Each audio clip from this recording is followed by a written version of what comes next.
to me, if we want to set good policy, smart policy, we need to keep it simple and high level and allow innovation to happen. And so when we put incentives in place, a great example in IRA was we were agnostic on the hydrogen economy in terms of what form of hydrogen, green hydrogen, blue hydrogen, pink hydrogen, you name it.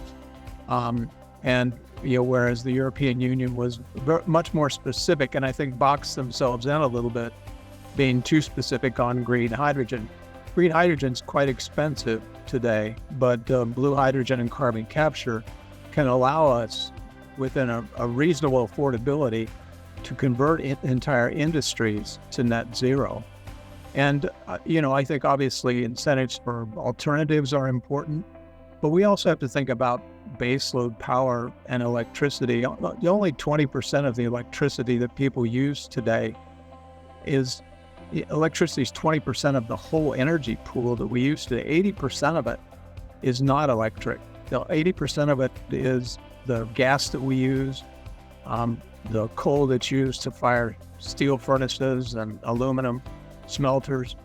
We've got to replace that. And so we need all of those materials to be able to drive to a net zero economy. And if we suddenly say, you can't do any of that anymore, and the focus on the fuel source instead of the emissions, then you get yourself into a bad spot. So I think we've focused on the emissions, and now we need to think about, how do we get to a price on carbon, and setting one that's not going to back us into a corner, but one that's also going to facilitate and speed up the investments.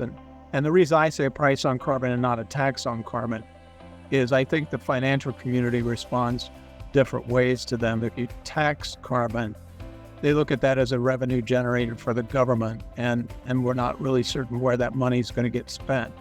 If you put a price on carbon, that's a return for an investment for recovering that CO2. So let's say there was a price on carbon of $85 or $100 a ton.